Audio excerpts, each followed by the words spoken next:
Jameni Yesu yupo, kweli Yesu yupo, tunamtangaza yupo, tumeona kazi zake. Jameni Yesu yupo, kweli Yesu yupo, tunamtangaza yupo.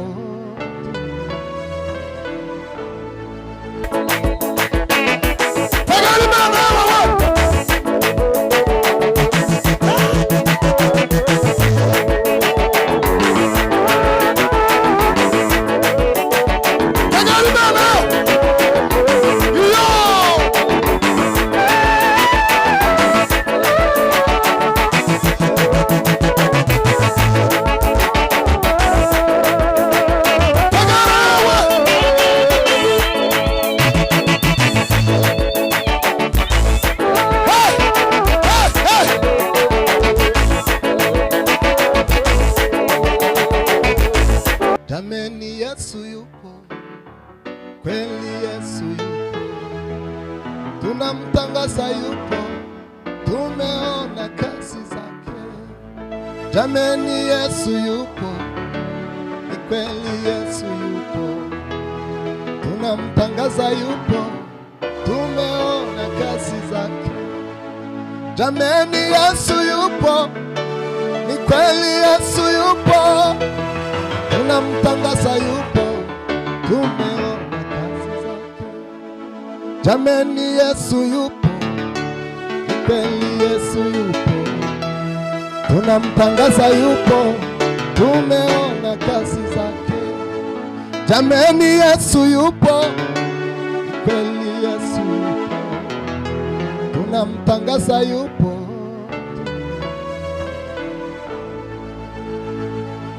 Koza muri biganza. Sema haleluya. Bwana sifiwe. Ai. Sinigeze bonumiza gawe. Wamana wewe urumunye mbaraga. Ushobora gukura w'ibyananiranye. Uhesha ubugingo abakwizera bose. Mbese ni mani meze nk'Imana yacu, yo yonyine ibasha kutwumva, yo yakoze ibyo twayisabye, byose ibisigaye izabikora, ibisigaye izabikora, ibisigaye izabikora,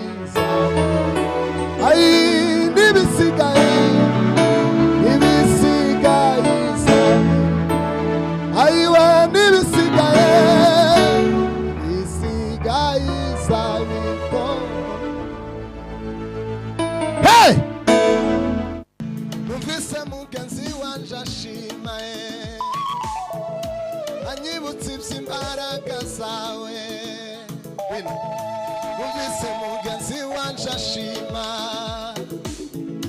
anyibutse iby'imbaraga zawe.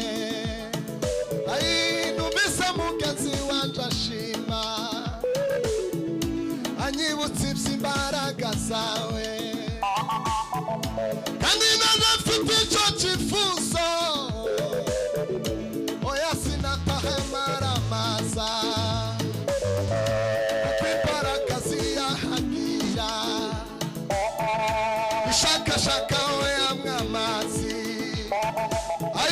kuko imbaraga ziyahagira, ishakashaka oya mwamazi.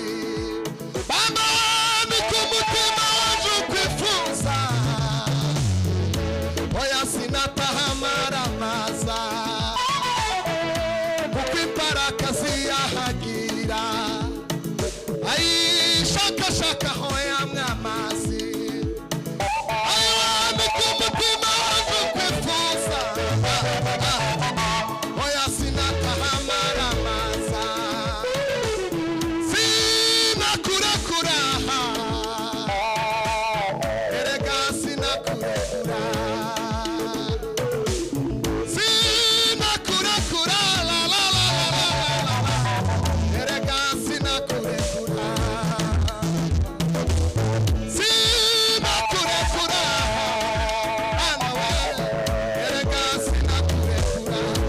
Mana zagushimisha umutima wanje, zavuga ibigwi by'amaboko yawe. Mana zagushimisha umutima wanje, zavuga ibigwi by'amaboko yawe. Ayiwe Mana zagushimisha umutima wanje, zavuga ibigwi by'amaboko yawe. Zavuga ineza wangiriye Mana we, zabiye byarikomeye warabindiye Mana. Ayi zabiye we, zabiye byarikomeye warabindiye Baba we, zabiye zabiye zabiye Amen. Ayi zabiye zabiye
imbere yawe twakugereranya n'imyaka myinshi.